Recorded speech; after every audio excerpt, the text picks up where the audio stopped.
तो देवर्षि नारद जी जाते हैं तो भगवान उनकी पूजा करते हैं और कंस का मर्दन करते हैं। इसे लीला कहते हैं भगवान की। गीता में भगवान ने मन को कहा इंद्रियाणाम मनश्चास्मि, इंद्रियों में मैं मन हूँ।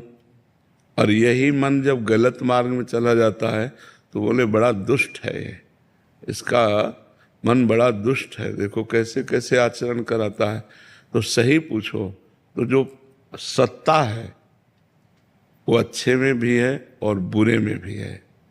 लेकिन जब अच्छाई की तरफ हम बढ़ते हैं तो हमें सुख और शांति मिलती है, और जब बुराई की तरफ बढ़ते हैं तो दुख और अशांति मिलती है। तत्व तो वही है, उसी से स्वर्ग बना है, उसी से नरक बना है, उसी से पापी बना है, उसी से महात्मा बना है, उसी से अच्छा बुरा सब कुछ वही बना हुआ है। जब ये ज्ञान हो जाता है तो जीवन मुक्त हो जाता है मनुष्य। पर ये ज्ञान करने के लिए ही ये चर्चा की जाती है कि वही मन भगवान है और वही मन पापी है।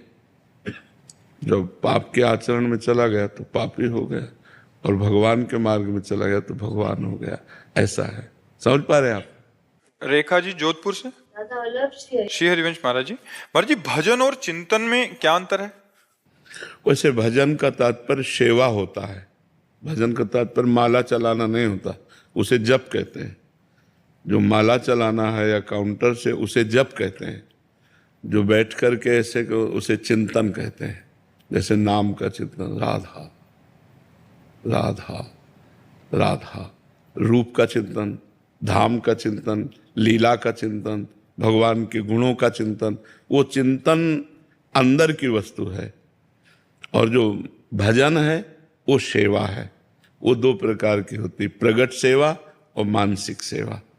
प्रगट सेवा में ठाकुर जी विराजमान करके उनकी सेवा परिचर्या, और मानसिक सेवा में मन में ठाकुर जी विराजमान करके मानसिक वस्तुओं से सेवा। तो भज धातु सेवायाम, भजन का मतलब सेवा होता है। माला चलाने का जप कहते हैं, जो ऐसे है उसे सुमिरन और चिंतन कहते हैं। तो इसीलिए हनुमान जी महाराज दो बातें कही, कह हनुमंत विपत्ति प्रभु सोई, जब तो सुमिरन भजन न होई। सुमिरन और भजन दो कहा ना, तो सुमिरन अलग हुआ और भजन अलग हुआ। भज धातु सेवायाम, भजन का मतलब सेवा, सेवा और सुमिरन ही जीवन की सार्थकता है। ठाकुर सेवा करें, समाज सेवा करें, परिवार सेवा करें, देश सेवा करें, जो हमसे बन जाए भगवत सेवा करें और भगवान का चिंतन करें, सुमिरन करें, नाम गुण रूप लीला धाम। रूपम जी दिल्ली से। राधे राधे महाराज जी। महाराज जी, ये सत्य है कि गुरु साक्षात परब्रह्म स्वरूप है, फिर भी हम गुरु की पूर्ण रूप से वैसी कदर नहीं करते और समर्पित नहीं होते। ऐसा क्या करें कि गुरु के वचनों ही हमारा जीवन हो जाए? और जब हमारा हृदय निर्मल हो जाएगा तब गुरु को परब्रह्म मान सकते हैं।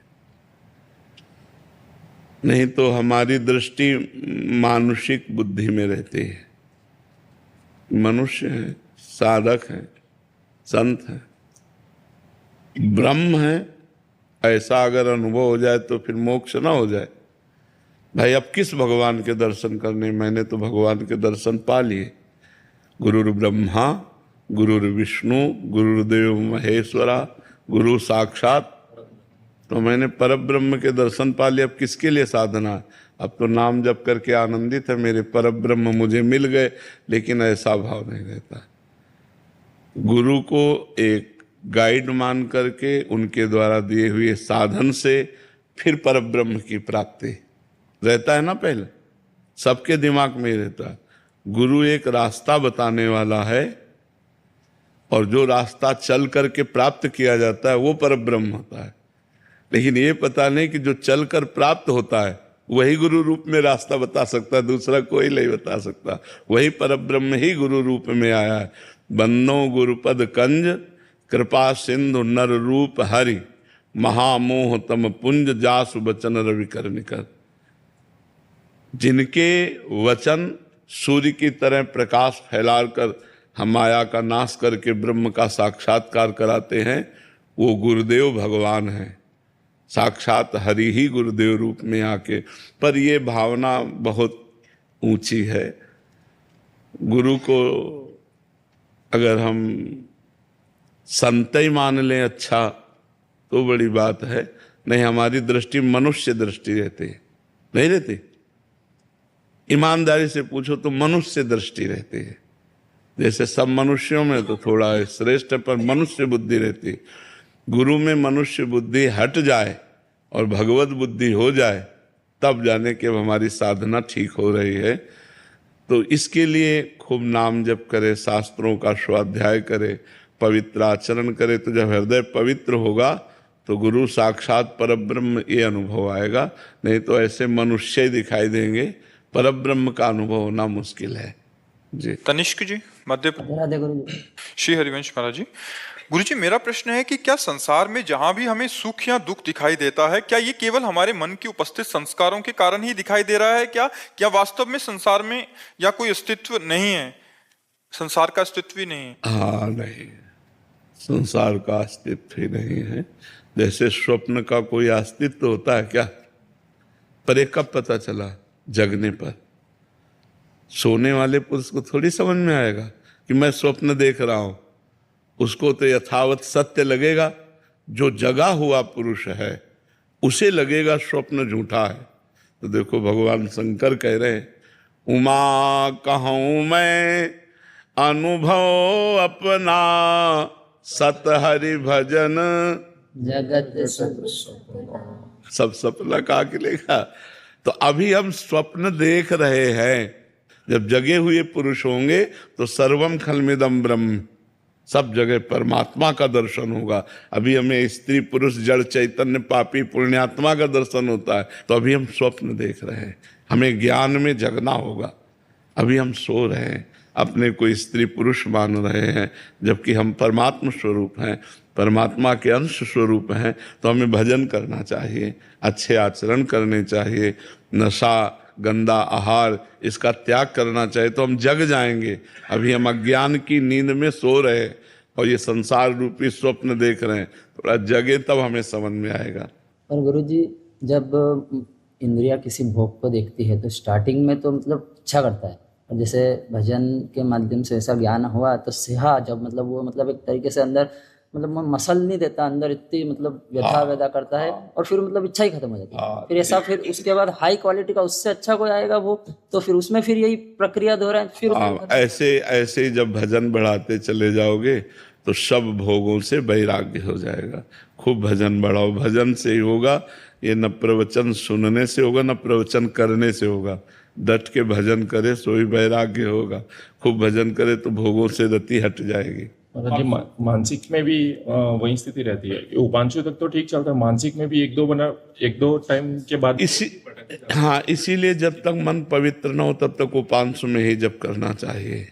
जी नाम जी है जपि जागे जोगी, नाम जी माने जिह्वा से, तो उपांशु जिह्वा में उपांशु ठीक चल। पर उसमें आपने जो नाम का बताया ना कि वो नाम देखो आप, उससे बहुत सारा प्रॉब्लम ऐसे ही सॉल्व हो गया। वो अभी तक बहुत प्रॉब्लम हो रहा था, पर जैसे ही आपका सुना वो वाला, उससे महाराज जी बहुत मतलब। और जब ये मानसिक में पहुंच जाएगा तो सिद्ध पुरुष हो गए। फिर क्या, जब मन में निरंतर भगवान का सुमिरन चल रहा तो आनंद की फिर लहर जो आएगी उसी में डूब जाएगा साधक। हाँ, बस चुपचाप चलते रहो। बस चलने में फिसलना बहुत है इसमें, इस मार्ग में चलने में फिसलना बहुत है। जैसे आप अच्छे से चल रहे हो तो विश्वास ना करो कि अच्छे से चल रहे हो। काई का मार्ग है, जब तक मंजिल पार ना हो जाए। जैसे नहीं कहते कि अब 10 हाथ रह गए तो 10 हाथ में भी मुंह भरा गिर सकते हो। बहुत चढ़ाई चढ़ाए 10 हाथ रह गए, फिसल के फिर गिर सकते हो। बस कदम मजबूत जमाता चला जाए। पर स्त्री संबंध त्याग, पर धन का किसी तरह से भी अपहरण नहीं, कोई भी पराये हक का भोजन नहीं, नाम जप, दूसरों का हित, गंदा व्यवहार नहीं। तो कदम मजबूत बढ़ाते चले जाओ तो भगवान के नजदीक। नहीं भैया, ऐसी फिसलन है कि पता ही नहीं चलता, फिसल जाता है। ये ऐसी फिसलन है कि इसमें फिसलते समय पता नहीं चलता, बड़ा अच्छा लगता है। फिसलते समय अच्छा लगता है, और जब फिसल चुका तो यार गिर गए, यार कैसे हो गया, अब कैसे हो गया, अब तो फिसल चुके इसलिए नाम जप और सावधान। मोहन राज अवस्थी जी नेपाल से। राधे राधे महाराज जी। महाराज जी, क्या मन में विकार आने पर और गलत आचरण होने पर भजन और पुण्य दोनों नष्ट हो जाते हैं? भजन नष्ट तो नहीं होता, रोक दिया जाता है। भजन कभी नष्ट नहीं होता। जैसे हमने 100 बार राधा राधा कहा और हमसे कोई पाप बन गया तो अब हमारे हृदय में भजन नहीं होगा, लेकिन वो 100 बार राधा नाम भागवतिक बैंक में जमा हो गया, उसका तुम्हें फल अलग मिलेगा, और जो पाप किया उसका फल अलग मिलेगा। पर पाप करने के कारण भजन में रुचि नहीं होगी, भजन की इच्छा नहीं होगी, और शांति भंग हो जाएगी, हृदय जलेगा, ऐसा होता है। भजन तो नष्ट नहीं होता। भजन एक अलग डिपार्टमेंट है और पाप एक अलग डिपार्टमेंट है। पाप का दंड अलग भोगना पड़ता है, भजन का आनंद अलग प्राप्त होता है। भजन कभी नष्ट नहीं होता, क्योंकि भगवान अविनाशी तो भगवान का नाम अविनाशी। तो हमने जो राम कृष्ण हरि जपा, जो राधा राधा जपा, वो कभी नष्ट नहीं होता, वो मंगल करके ही रहता है। समझ रहे ना? डॉक्टर नेहा कुमावत जी। राधे राधे गुरु जी। राधे राधे महाराज जी। महाराज जी, रोजमर्रा के जीवन में हमेशा सत्संग नहीं हो पाता, सही निर्णय नहीं ले पाते। जीवन में धर्म अधर्म सही गलत का विवेक कैसे लाएं? कौन सा रास्ता आत्मिक खुशी के लिए है? भजन कर रहे हो और सत्संग सुनो, सुनना पड़ेगा। 20 मिनट 30 मिनट रोज दवा की तरह सत्संग सुनो, और नाम जप का नियम लो कि मैं 50,000 नाम जप, 10,000 नाम, 20,000 नाम, काउंटर रखो, उससे नाम जप करो, नियम लो। तो जब बुद्धि पवित्र होगी तो किसी से पूछना नहीं पड़ेगा कि आप धर्म कर रहे हो कि अधर्म कर रहे हो। वो तुरंत आपकी बुद्धि बता देगी कि आप धर्म कर रहे हो कि अधर्म कर रहे हो। पवित्र बुद्धि। अपवित्र बुद्धि तो अधर्म को भी धर्म बनाने की चेष्टा करती है। अपवित्र बुद्धि तो एक धर्म का मतलब यही चलेगा, ऐसा भी चलेगा। लेकिन जब पवित्र बुद्धि होती तो ठीक निर्णय करती, गलत है नहीं करना, सही है उत्साह आ जाएगा करो, ऐसा। तो पवित्र बुद्धि करने के लिए 2 बात है, साधन को हरि भजन है, कै सत्संग सहाय। साधना मुख्य बात तो हरि भजन है और उसकी सहायता सत्संग है। तो 30 मिनट 40 मिनट सत्संग सुने, और अगर एकदम आपका मन सत्संग में नहीं लगता तो एक क्लिप देख ले 5 मिनट की 10 मिनट की, तो कुछ शब्द तो सत्संग के जाएंगे तो अपना प्रभाव दिखाई देंगे। तो सत्संग और नाम जप, भगवान नाम जप, इससे मंगल हो जाएगा, बुद्धि पवित्र रहेगी। हमें क्या करना चाहिए क्या नहीं करना चाहिए ये हमारी बुद्धि ठीक निर्णय कर पाएगी। अंकित जैन जी। शेयर पर जी, आपकी कृपा से आध्यात्मिक रुचि जागृत हुई है। नित्य एकांतिक सुनता हूँ, नाम जप करता हूँ, ठाकुर जी की सेवा भी करता हूँ, परंतु कभी कभी प्रमाद कर लेता हूँ। किस बात में प्रमाद?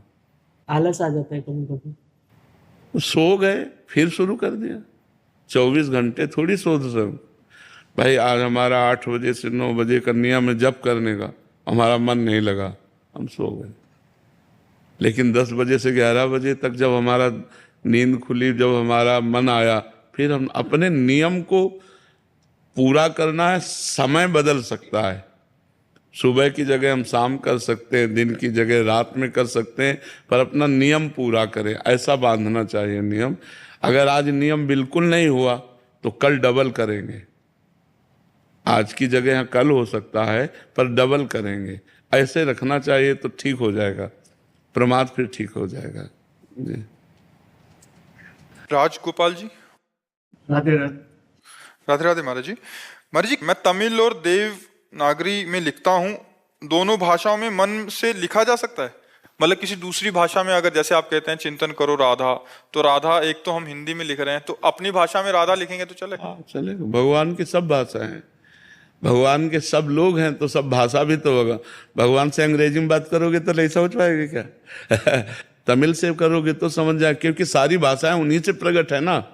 वो तो जगत गुरु हैं, वेद भाषा उन्हीं से प्रकट है, सब भाषा उन्हीं से प्रकट है, सब उन्हीं से। तो जो जिस भाषा वाला है हम तुम नहीं समझ सकते, लेकिन भगवान समझ सकते हैं। भगवान तो उसकी भी समझते हैं जो कोई भाषा नहीं बोल सकता।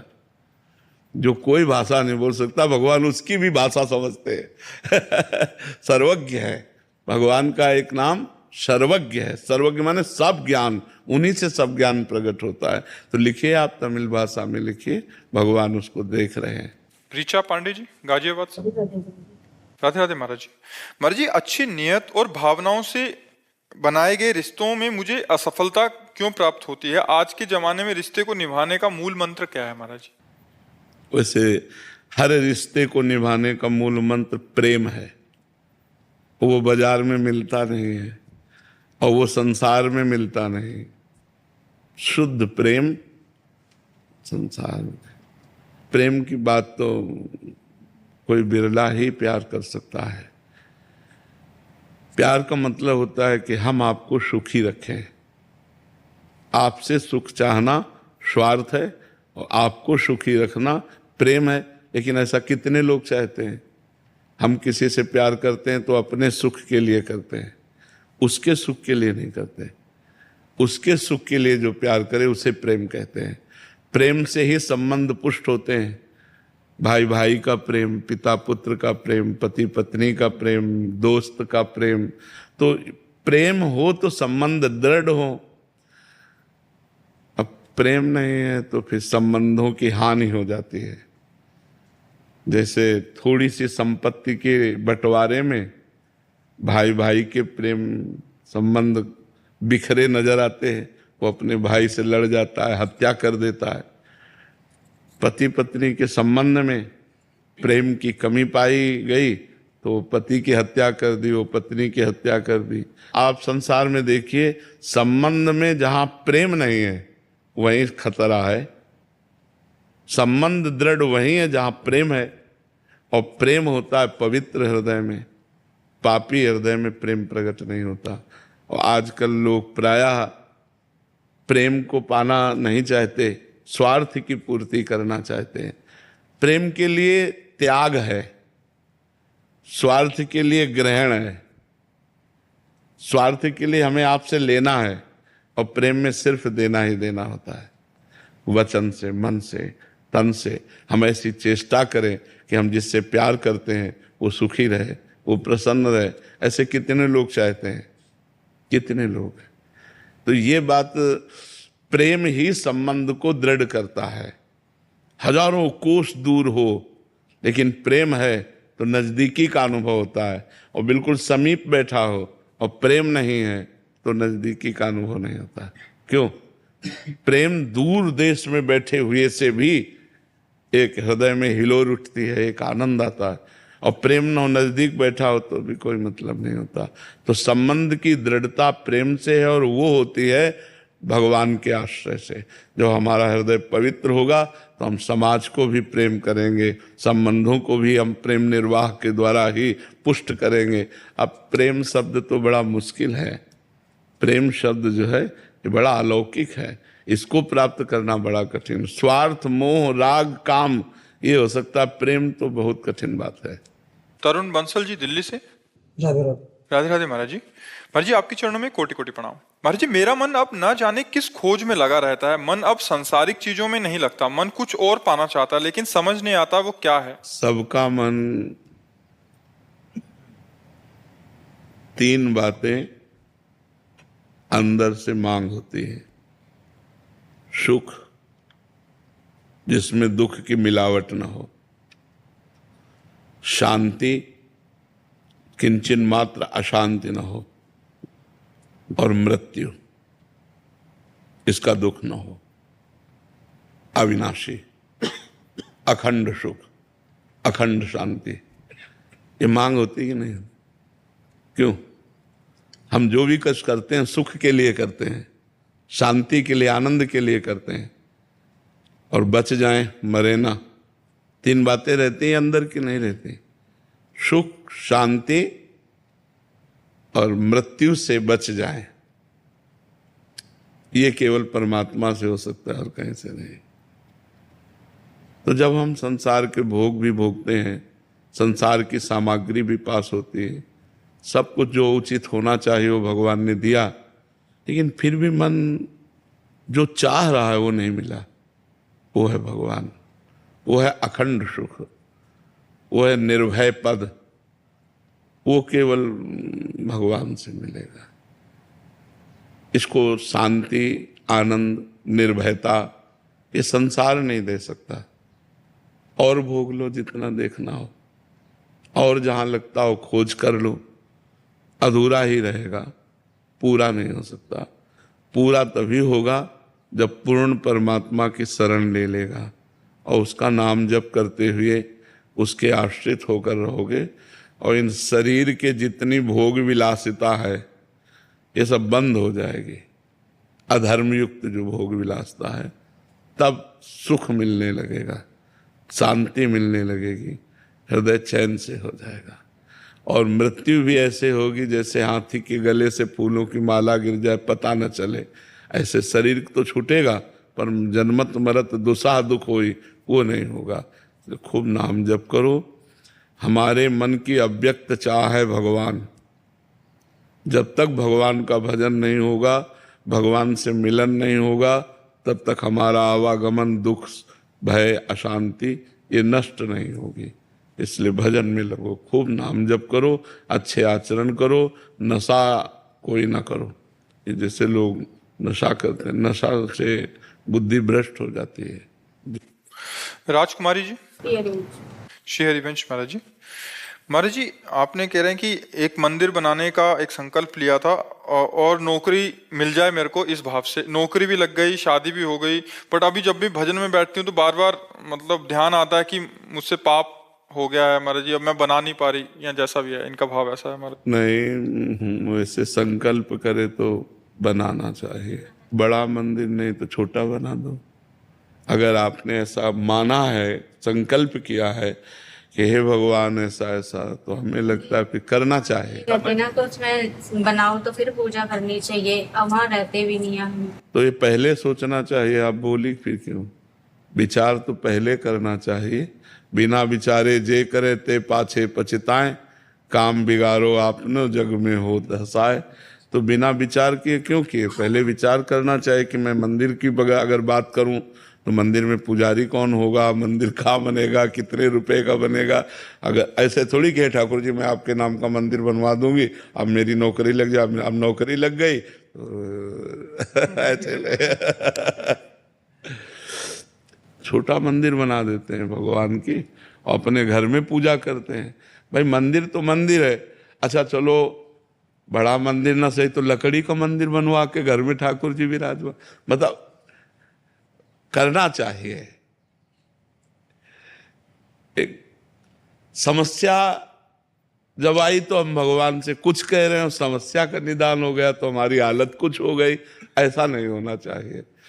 हमें चाहिए कि जो हम सोचें अच्छे कार्य के लिए, उसे पीछे ना ढकेले, उसको कर ले। हाँ, हमें तो लगता है जितना आप सोचा था मन में वैसे ही होना चाहिए, पर अगर आप आज सामर्थ्य आपकी नहीं रह गई है तो लकड़ी का मंदिर बनवा लो और घर में ठाकुर जी विराजमान कर लो, तो बात तो हो गई। तो वहाँ पूजा करने के, मंदिर बनवाने के से मना नहीं करते, बनवा देंगे। जब मंदिर बनवाने का पैसा है तो पूजा करवाने में, पुजारी रखने में क्या परेशानी है?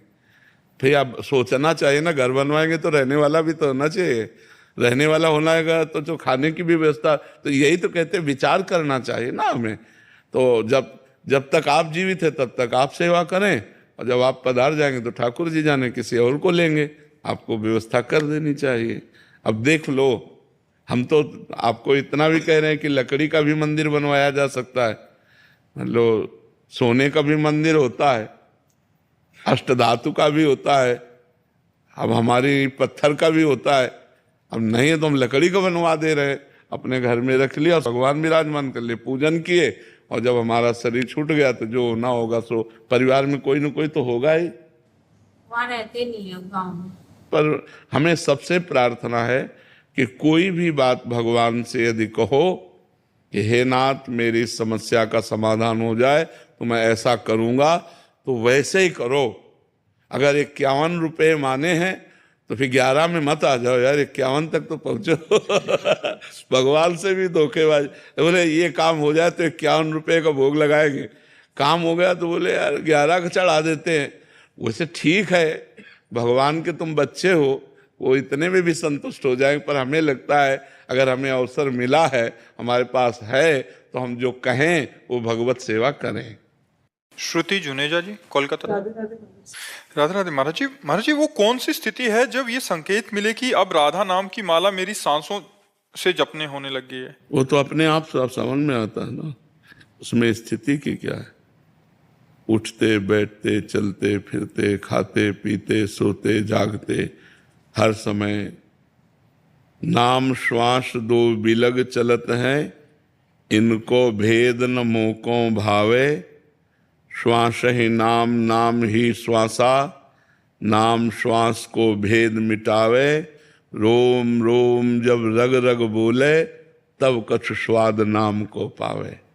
पहले जबान से नाम जप करें इतना कि मन से जप होने लगे, फिर हर श्वास श्वास में मन से हमारा जप हो रहा है।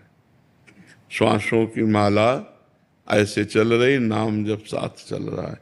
जैसे दिल की धड़कन हो रही, नाम जप ऐसे चले, जैसे श्वासें चल रही, नाम जप ऐसे चले, तब स्वाद नाम का आवे, तब आनंद आवे। ये अंतर्मुखता में उठते बैठते चलते फिरते हर समय अंतर्मुख, तब भगवान का भजन होता है। महाराज जी, जैसे ही राजा जनक जी को 5 मिनट में परमात्मा की प्राप्ति हो गई थी, मैं ऐसा क्या करूं कि मुझे भी श्री जी के दर्शन 5 मिनट में हो जाए? आप राजा जनक नहीं हैं। और हम गुरु अष्टावक्र नहीं है।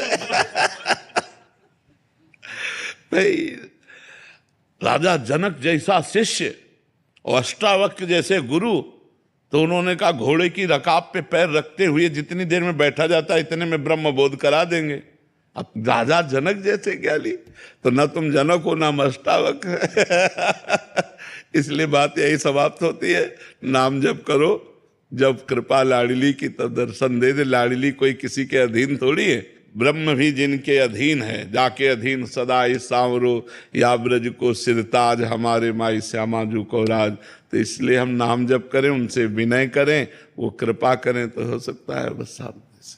जी आयुषी शर्मा जी, बनारस। श्री हरिवंश महाराज जी, पहले मुझे मेकअप वगैरह का बहुत शौक था महाराज जी, और ऐसा लगता था खूब पैसा कमाऊं, बड़ा पद हो, सुंदर सुंदर भोग हो। महाराज जी, जब से सत्संग सुना है और यहाँ आना शुरू किया है केली कुंज में, तो महाराज जी तब से मतलब ये कम हो गया है, और मतलब ऐसा हो गया कि अभी केवल और केवल भजन करना है, वृंदावन वास हो जाए, प्रभु की प्राप्ति हो जाए।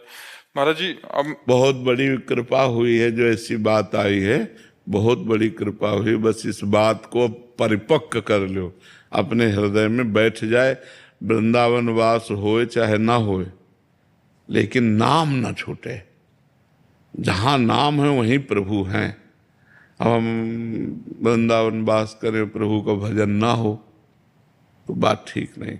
हमको प्रधानता रखनी है, पहली बात प्रभु के भजन की, कि हम जहाँ भी रहेंगे प्रभु का सुमिरन करेंगे। अब दूसरी बात, अर्जी लगाते रहिए कि वृंदावन वास हो जाए, अगर श्री जी वृंदावन वास दे दें और फिर भजन हो तो और बढ़िया बात है। पर जहाँ भी रहे भजन परायण रहे। मनुष्य जीवन का उद्देश्य यही है कि हम अपने कर्तव्य कर्म का पालन करते हुए, ध्यान से सुनो, अपने कर्तव्य कर्म का पालन करते हुए भजन करके भगवान को प्राप्त कर लें। कहीं भागने की जरूरत नहीं है, कहीं कुछ बदलने की जरूरत नहीं है। जो हो, जहाँ हो, जैसे हो, भगवान के हो, आप बस नाम जप शुरू कर दो, भगवान का सुमिरन करो, अच्छे कर्म करो, पवित्र भोजन करो, भगवान की कृपा हो जाएगी। अच्छे कर्म नहीं हुए, अगर हमसे गलत कर्म होते रहे तो बहुत समय फिर लगेगा। मार्जन बार बार नहाओ और धूल में लौट जाओ, तो ये है कि अच्छे कर्म किए और फिर बुरे कर्म किए, फिर भजन किए, फिर बुरे कर्म किए, तो बहुत जन्म लग सकते हैं। अगर हमसे पाप कर्म ना हो और हम भजन करें तो हमारा मंगल। आपसे सही कहते हैं, ये वेश परिवर्तन या देश परिवर्तन, इससे कुछ नहीं होता। जब तक उद्देश्य परिवर्तन नहीं होता तब तक बात नहीं बनती। अगर हमारा उद्देश्य अंदर का बदल जाए, जैसे बच्चा बोला पहले उद्देश्य था शरीर श्रृंगार संसार सुख, अब हमारे अंदर लगता है कि मनुष्य जन्म की सार्थकता भगवत प्राप्ति, तो उद्देश्य बदल गया।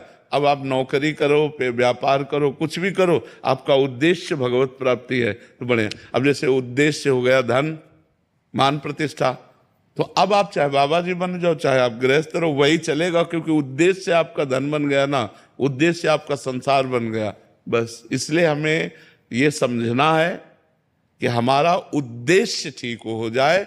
भेष परिवर्तन, स्थान परिवर्तन खास बात नहीं है, खास बात है उद्देश्य परिवर्तन।